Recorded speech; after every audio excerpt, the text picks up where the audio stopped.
10 years ago, 2014, which insane to think it's been that long.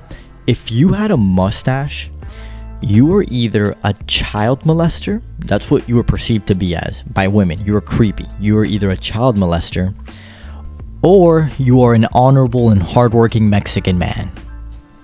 I guess you could have also have been a Hispanic child molester, but I mean, let me not do my people like that. If you were sporting a mullet and a goatee then, if you were doing the Dr. Disrespect then, you were actually original. Not that original, because the style came from the 70s and 80s when it was mainstream. Everything is cyclical. But you would have actually been bold then. Then it became an ironic look, and then it became a cool look. Now, this isn't to shit on the people that have this style. Trends come and go. But this is more about a video about how much control over your life do you actually have? Are your thoughts actually yours? Just how influenced are you by the world around you? Are you really the 5 closest people to you? And these days, it doesn't even have to be the 5 closest people physically near you. It could be the 5 closest parasocial relationships you have online.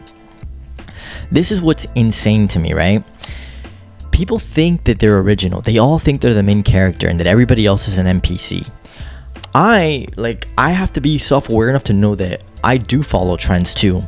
I choose not to follow some, and some I do follow, whatever. Or I'm also older now, so I'm not as influenced when it comes to fashion trends. You know, I still have like the same style from like 2015, which is outdated now. I don't have the broccoli cut. I don't have the crazy ass hair that 10 years ago you would have been a dork. If you had those hairstyles, you would have been made fun of. You were the Harry Potter nerd if you had any of those bowl cuts. Somehow today though, they're extremely popular. It just goes to show you can change perception, and perception is reality. If the right people make the changes, you just lit a match. Everything catches on fire and you just started a new trend. Watch, the people that have the mullets and the mustache now, they'll look back at these pictures in 5-10 years and be like, wow, I can't believe I like that. That was so dumb. Or wow, that was really kooky. I can't believe we all did that. How did we all get sucked into doing that? It's that groupthink.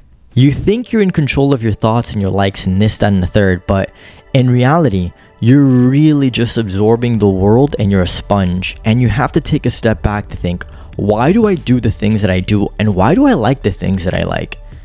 Am I doing this for me? Or am I doing this for validation and approval seeking from others? It's really hard to figure that out. Oftentimes we don't ask these questions in the back end. We just do things. We just move. We just absorb and do. Very little, a few times do we actually have this introspection to go back and be like, why are we the way that we are? Why do I think like this? Why do I like this? Why am I moving this way? And one of the reasons for that is that we don't have enough time to just be by ourselves today. We have to fill up every little bit of downtime. Any empty, noiseless situation while we're in walks, while we're in the car, podcast, music, we always have to fill the dead air with noise. So we're left with a very, if any, amount of time to really think about ourselves and what we're doing and how we're navigating throughout the world. And you can get lost with a quickness. I always say that if you have 5 friends and they all have a motorcycle and tattoos, guess what? You're going to be the 6th friend in a year that has a motorcycle and tattoos. It rarely ever fails. You are the closest people near you. It's what it is. You're going to gravitate towards their likes, their thoughts, and their state of being. It's why I force myself to find people who think differently than I do, who I don't even agree with half the time, just so I can check myself, just so I can see other perspectives, because my life is all I know. And the hardest thing I've been through is the hardest thing I've been through. I like to see other people. Yesterday, I uploaded a video with Destiny.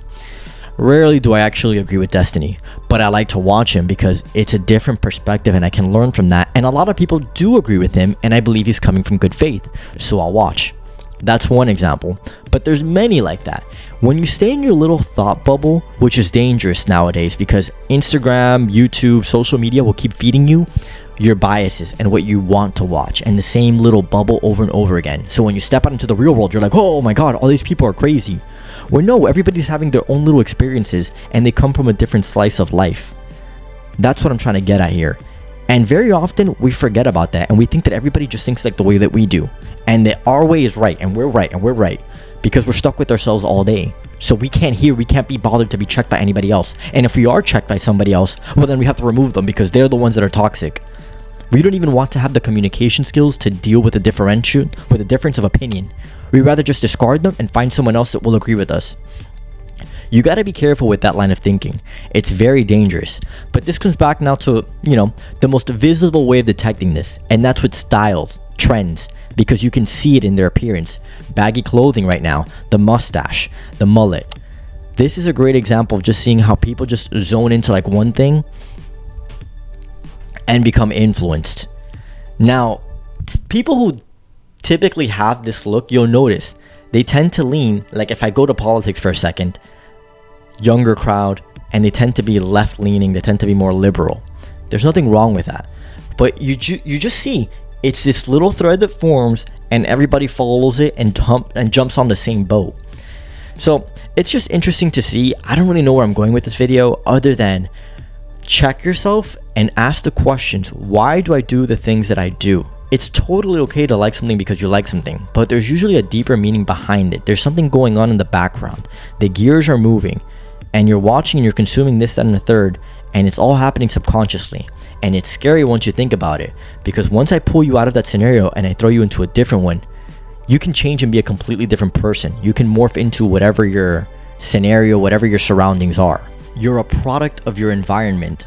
Very few of you are above it. You have to be self-aware enough to catch it and check yourself. If you're moving through life on autopilot, you don't control your life. You don't own your life. It will own you. Just food for thought.